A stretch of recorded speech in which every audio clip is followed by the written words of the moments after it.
भक्तों 29 जनवरी को पड़ रही ये मौनी अमावस्या बहुत ही विशेष अमावस्या है, क्योंकि इस समय प्रयागराज में महाकुंभ लगा हुआ है और जब भी अमावस्या कुंभ महासंगम के दौरान पड़ती है तो उसका महत्व 100 गुना बढ़ जाता है। भक्तों जब 12 कुंभों के बाद यानी कि 144 साल बाद महाकुंभ लगता है, तब जो अमावस्या पड़ती है वो भक्तों अमृतमय अमावस्या होती है। और आपकी जानकारी के लिए बता दें कि इस बार की ये अमावस्या महाकुंभ के साथ 144 वर्षों के बाद आई है और इस दिन पर अगर आपने हमारे बताए अनुसार सही समय और शुभ मुहूर्त देखकर इस चमत्कारी पौधे की जड़ गले में धारण कर लेते हैं, जिसकी जानकारी आपको आगे हम विस्तार से देने जा रहे हैं, तो यकीन मानिए आपके जीवन में धारण करने के कुछ दिनों बाद ही धन की वर्षा होने लगेगी। फिर आपके जीवन में आपको उन्नति करने से कोई नहीं रोक पाएगा। आपकी हर मनोकामना होगी पूरी, खुशियां से भर जाएगा आपका घर, आपका भाग्य होगा 7वें आसमान पर। इतना बैंक बैलेंस बढ़ जाएगा कि 7 पीढ़ी तक बैठकर खाएंगी। इस चमत्कारी पौधे की जड़ के चमत्कारों के बारे में महाकुंभ में आए दुर्लभ साधु संतों ने बताया है और वे खुद इस जड़ को धारण किए हुए हैं।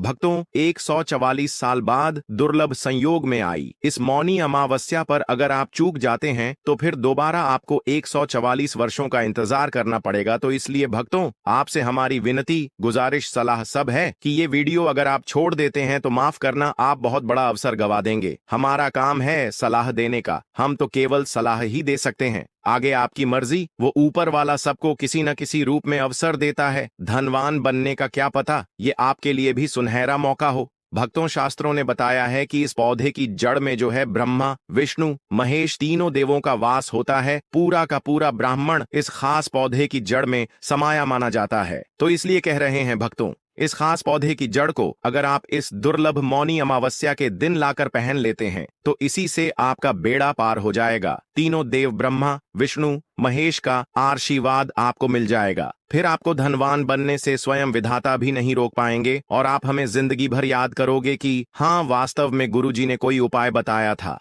देखो भक्तों, आपके जीवन से जुड़ी चाहे कैसी भी समस्या हो, चाहे वो रुपयों पैसों की दिक्कत हो, घर परिवार से संबंधित हो, नौकरी व्यापार से संबंधित हो, फिर चाहे वो हो स्वास्थ्य से संबंधित, सारी की सारी समस्याएं देखते ही देखते समाप्त होते ही चली जाएंगी। कैसे इसको धारण करना है, कहां से लाना है, कैसे इसको आसानी से प्राप्त करें, सही पौधे की पहचान कैसे करें और एक विशेष बात, इसको घर लाते समय किन बातों का ध्यान रखें। लेकिन सबसे पहले आप वीडियो को लाइक करके कमेंट में लिख दीजिए कि हे लक्ष्मी माता, आपका हमारे आंगन में स्वागत है। इससे स्वयं माता लक्ष्मी जी का आशीर्वाद आपको मिल जाएगा। भक्तों ये पौधा इतना चमत्कारी है कि स्वयं भोलेनाथ ने इस पौधे की प्रशंसा करी है। पुराने जमाने के बुजुर्ग लोग इसकी महिमा से बढ़िया तरीके से परिचित होते हैं, इसलिए जहां कहीं भी उन्हें ये चमत्कारी पौधा दिखता है वो इसे प्रणाम अवश्य करते हैं। मौनी अमावस्या पर अगर आप इस पौधे की जड़ को धारण करते हैं तो स्वयं आपके पितरों का आशीर्वाद आपको मिल जाएगा। भक्तों आपने अपने आसपास अपामार्ग का पौधा, जिसे चिड़चिटा भी कहते हैं, जरूर देखा होगा आपने। बहुत फायदेमंद माना जाता है। सौभाग्यशाली हैं वे लोग जो इसकी महिमा को जानते हैं। खुद हमारे शास्त्र इसकी महिमा का वर्णन करते हैं। आप कमेंट करके बताइए कि आपके एरिया में इसे किस नाम से जाना जाता है और क्या क्या उपयोग आपके तरफ इसका किया जाता है। लेकिन आज मैं लक्ष्मी प्राप्ति के लिए इसका उपाय आपको बताऊंगा, क्योंकि इसकी जड़ में माँ गंगा का और इसके पत्तियों, तनों, फलों में पाया जाता है ब्रह्मा, विष्णु, महेश का वास। भक्तों विष्णु भगवान जहां प्रसन्न होते हैं वहां माता लक्ष्मी स्वतः आ जाती हैं और माता लक्ष्मी जी आती हैं तो जीवन से सभी परेशानियां, रोग, दुख का नाश हो जाता है। आपके जीवन में आपको उन्नति करने से कोई नहीं रोक पाएगा। आपकी हर मनोकामना होगी पूरी, खुशियां से भर जाएगा आपका घर, जीवन आपका खिलखिला उठेगा। कुल मिलाकर धन से संबंधित तो कोई परेशानी होने ही नहीं वाली आपको। भक्तों आप इस वीडियो को अंत तक जरूर देखिए, क्योंकि हम आपको हर चीज बारीकी से बताएंगे। प्रिय भक्तों,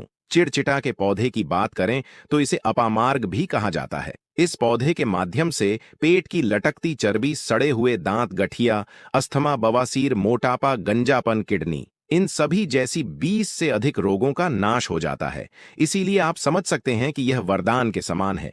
आपके एरिया में देखते होंगे बूढ़े बुजुर्ग जो हैं वह बताते होंगे कि इसका इस्तेमाल कैसे किया जाता है। इस पौधे से दातुन किया जाता है, खास रिवाज है। पौधे के बारे में आपको बताएंगे, इसके तने के बारे में बताएंगे, पत्तियों के बारे में बताएंगे, बीज के बारे में बताएंगे, फूल और जड़ के बारे में बताएंगे। हर एक इसका जो पार्ट है वह बहुत ही महत्वपूर्ण है, इसीलिए इस पौधे के बारे में जानना बहुत जरूरी है। थोड़ा सा अगर आप इसे जानते होंगे तो पहचान लीजिए। वीडियो में जो दिख रहा है वह यही पौधा है। आमतौर पर आपके आसपास इसे देखा जाता होगा। इसे चिड़चिटा कहा जाता है, कहीं कहीं पर आंधी झाड़ा भी कहा जाता है। अपामार्ग की ऊंचाई जो होती है लगभग 60 से 120 सेंटीमीटर होती है। आमतौर पर यह लाल और सफेद दो प्रकार के अपामार्ग होते हैं। दोनों ही प्रकार का फायदेमंद है, लेकिन श्वेत जो होता है, उजला जो अपामार्ग है, वो बहुत ज्यादा फायदेमंद होता है। इसी का उपयोग आज हम आपको बताएंगे लक्ष्मी प्राप्ति के लिए तांत्रिक उपयोग में। लेकिन क्या क्या इसका इस्तेमाल करना है, कैसे उपाय करना है कि आपके जीवन में खुशियां आए, पैसे रुपए और गरीबी की जो परेशानी है वो दूर हो जाए।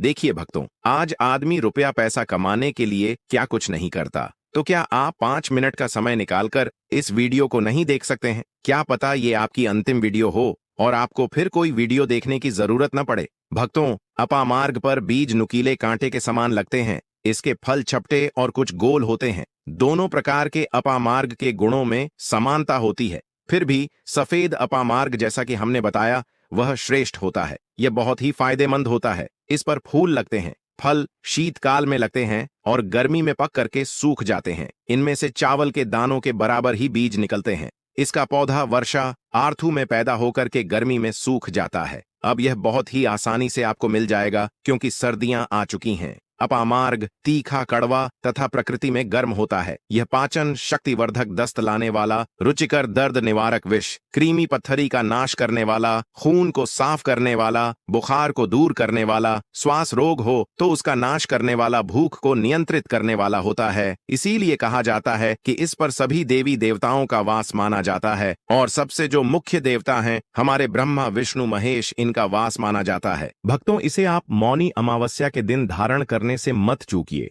इससे आपको अपने पितरों का आशीर्वाद प्राप्त हो जाएगा, क्योंकि इस दिन पितृ जो हैं वो जागृत अवस्था में होते हैं। फिर आपके वारे न्यारे हो जाएंगे। दिन दूना रात चौगुनी आप अपने नौकरी कारोबार में उन्नति करने लगेंगे। चलिए थोड़ा सा इसको आयुर्वेद के रूप में पहले जान लेते हैं भक्तों की इसके क्या क्या फायदे हैं। एक चीज और बता दें भक्तों, आपके इस उपाय करने से हमारा तो कोई निजी लाभ है नहीं। बस आपका ये उपाय सफल हो जाए तो हमारा उद्देश्य पूरा हो जाएगा कि हम किसी की मदद कर पाए। अगर आप हमारे आयुर्वेद शास्त्र पढ़ेंगे उसमें मिलेगा आपको यह, और हम यह जानकारी कोई भी आपको अपनी तरफ से नहीं दे रहे हैं भक्तों, ये शास्त्रों में वर्णित जानकारी दे रहे हैं भक्तों। अब बात करते हैं कि आपके जीवन में अगर परेशानियां हैं, धन की दिक्कत है तो वह कैसे दूर होगी। लेकिन सबसे पहले बीमारियों को दूर करने के बारे में जान लीजिए। और हम सत्य कहते हैं कि इसमें से कोई ना कोई उपयोग आपके आसपास के लोग भी जानते होंगे, आपके एरिया में भी किया जाता होगा। आपके जो बूढ़े बुजुर्ग होंगे वह जानते होंगे इस पौधे का उपयोग कैसे किया जाता है। और तो और हम आपको शुरू से ही बता रहे हैं कि इस पर सभी देवताओं का निवास होता है। अगर शनि की 7.5 से परेशान है तो भी वो दूर हो जाता है। भक्तों, आप जानते होंगे कि शनि की 7.5 जिस पर हो जाती है उसके जीवन में कभी सफलता नहीं आती है। उसको बहुत दिक्कतों का सामना करना पड़ता है, मुश्किलों का सामना करना पड़ता है। तो यह शनि की 7.5 को भी मिटा देता है, क्योंकि इस पर ब्रह्मा विष्णु महेश का वास पाया जाता है। इसीलिए ये बहुत ही शक्तिशाली पौधा है। कहा जाता है कि समुद्र मंथन के बाद जब देवता और दानवों में युद्ध चल रहा था, उस समय पर जो अमृत की कुछ बूंदे धरती पर गिरी, वो बूंदे इसी पौधे पर गिरी। इसीलिए ये अमृत के समान फायदेमंद है। अब बात करते हैं हम आपके लिए कि इसका कौन सा वो तांत्रिक प्रयोग है जो मौनी अमावस्या के दिन आपके जीवन को बदल करके रख देगा। तो क्या करना है, आपको अपामार्ग लाना है। सबसे पहले तो अपामार्ग को जड़ से पूरा उखाड़ लेना है। ध्यान रखिए क्या करना है, अपामार्ग को जड़ से पूरा उखाड़ना है। इसके बाद इसको सुखा देना है। जी हाँ दोस्तों,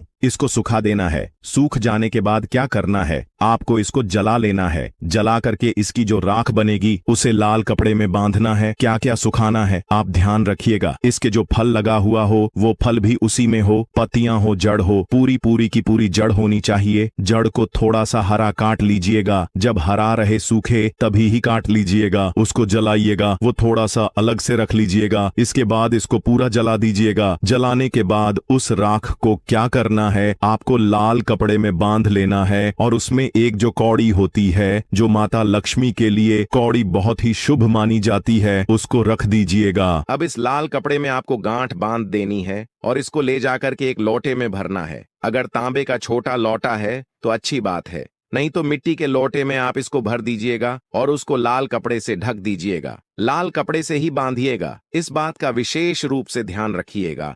देवी माँ के सामने रख करके, माता लक्ष्मी के सामने रख करके, भगवान विष्णु के सामने रख करके आपको ओम नमो भगवते वासुदेवाय, ओम नमो भगवते वासुदेवाय, इस मंत्र का 121 बार जाप करना है। ओम नमो भगवते वासुदेवाय बोलिएगा। लक्ष्मी माता को प्रणाम कीजिएगा, मन से आत्मा से प्रणाम कीजिएगा।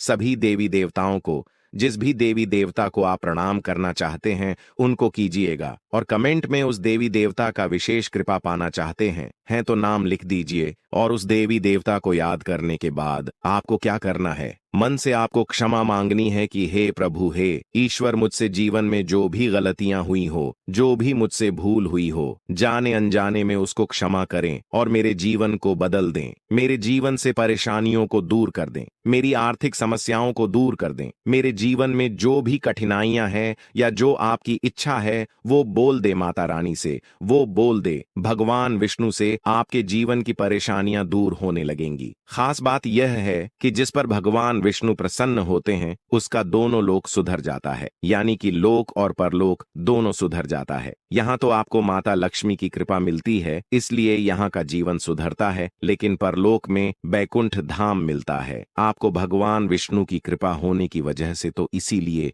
बहुत ही पावरफुल यह उपयोग है। इसका उपयोग करके आप लाभ प्राप्त कर सकते हैं। बस इस बात का ध्यान रखिएगा कि आप इसको बृहस्पतिवार के दिन करेंगे तो ज्यादा लाभकारी होता है। भगवान विष्णु का दिन है, माता लक्ष्मी प्रसन्न होंगी और जीवन से कठिनाइयां और परेशानियां दूर कर देंगी। अलग मंत्रों के साथ भी इसको अभिमंत्रित किया जाता है दोस्तों, लेकिन भगवान विष्णु का मंत्र बहुत ही पावरफुल मंत्र है। और आप कोशिश कीजिए कि उस दिन पीला वस्त्र धारण कीजिए, पीले फूल चढ़ाइए। इस बात का ध्यान रखिएगा, पीली वस्तु का दान भी कर सकते हैं और पीले रंग का मिष्ठान बना करके आप उस दिन बांट भी सकते हैं प्रसाद के रूप में चढ़ा करके। इससे भगवान विष्णु की असीम कृपा प्राप्त होगी और जीवन से परेशानियां दूर हो जाएंगी। पूरे साल भगवान विष्णु जी और माता लक्ष्मी जी की कृपा से आपके घर की बरकत होगी, आपके घर की उन्नति होगी, करियर कारोबार में आपकी उन्नति होगी, धन सुख वैभव ऐश्वर्य की आपको प्राप्ति होगी। आपके नवग्रह हमेशा आपका साथ देंगे और फिर आपको अपने जीवन में किसी भी प्रकार की समस्या, कष्ट और दिक्कत का सामना नहीं करना पड़ेगा। अगर किसी व्यक्ति को बार बार व्यापार में नुकसान हो रहा हो तो अपामार्ग की जड़ को गंगा जल से पवित्र कर अपने व्यापार स्थल पर लटकाने से शत्रुओं की बुरी दृष्टि से सुरक्षा होती है और व्यापार में उन्नति होती है। जो लोग विशेष रूप से नौकरी में तरक्की चाहते हैं उन्हें अपामार्ग की लकड़ी से बने छोटे यंत्र को अपने कार्यस्थल पर रखना चाहिए। यह उपाय व्यक्ति की प्रतिष्ठा बढ़ाने और उसे अपने वरिष्ठ अधिकारियों का सहयोग प्राप्त करने में मदद करता है। अपामार्ग के पौधे का एक और गुप्त प्रयोग यह है कि इसके बीजों को पीसकर हल्दी के साथ मिलाकर मां लक्ष्मी को अर्पित किया जाए। ऐसा करने से देवी लक्ष्मी प्रसन्न होती हैं और व्यक्ति के जीवन में धन और समृद्धि का आगमन होता है। यदि कोई व्यक्ति कर्ज से बहुत परेशान हो तो शनिवार की रात अपामार्ग की जड़ को सरसों के तेल में डुबोकर काले कपड़े में बांधकर तकिए के नीचे रखकर सोना चाहिए। अगले दिन इसे बहते जल में प्रवाहित करने से कर्ज से शीघ्र छुटकारा मिलता है। अपामार्ग के पौधे से जुड़े कई ऐसे रहस्य हैं जो साधारण व्यक्तियों के लिए अज्ञात हो सकते हैं, लेकिन ये उपाय सही विधि से करने पर निश्चित ही चमत्कारी परिणाम देते हैं। अपामार्ग के पौधे के उपयोग से केवल धन की प्राप्ति ही नहीं होती, बल्कि यह सुख, शांति और समृद्धि को भी बनाए रखता है। आर्थिक संकट से जूझ रहे व्यक्ति के लिए अपामार्ग का पौधा एक वरदान के समान है और इसका नियमित उपयोग जीवन में सकारात्मक बदलाव लाने में सहायक हो सकता है। इस प्रकार प्रकार अपामार्ग के पौधे का हर हिस्सा धन प्राप्ति और सुख समृद्धि के उपायों में किसी न किसी रूप में उपयोगी है। तो उम्मीद है कि आपको ये वीडियो बहुत अच्छी लगी होगी। ऐसी ही नई वीडियो हम इस चैनल के माध्यम से लेकर के आते रहते हैं। तो ऐसी नई वीडियोस के लिए चैनल को सब्सक्राइब कर लीजिए, बेल नोटिफिकेशन को ऑन कर लीजिए ताकि नई वीडियो जब भी लाएं नोटिफिकेशन आपको सबसे पहले मिले। उम्मीद है वीडियो पसंद आई है तो लाइक जरूर कीजिए, शेयर जरूर कीजिए और कमेंट में जय माता लक्ष्मी लिखना बिल्कुल न भूलें।